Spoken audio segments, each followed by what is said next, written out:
Viņš cīnās ar vēlniem, zirgu zagļiem un izspiedējiem.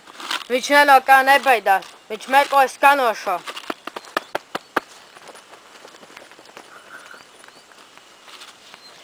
Mākuļainos melnos un pelēkos puīvuros tinusies smējās par sprīdīša dedzību.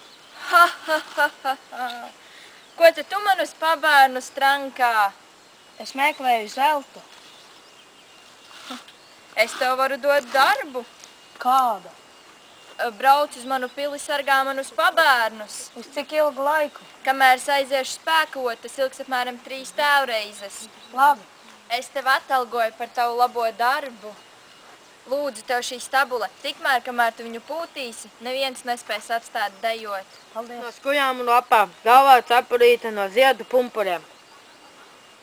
Vai tu esi sprīdītis? Jā. Un tu dari tos labos darbus? Jā. Es ļoti daudz par tevīm dzirdējis, un par taviem darbiem es tev dodu sprungulī. Bet, ja tu kādam iedosi, un vaļā viņš neatlaidīs nevienu, kamēr tu sauksi atlaidies. Paldies.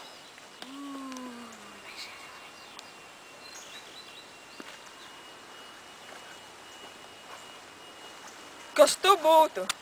Sprīdītis. Ko tu meklēs manas zemes? Zelta. Apstājies! Patika? Nē, apstājies! Vēl gribi? Nē!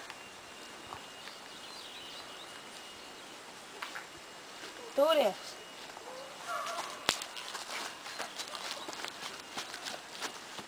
Lasiet šīs Anna Vigadenes pasaku lūgas, kurās atradīsiet arī šo interesanto pasaku Sprīdītis.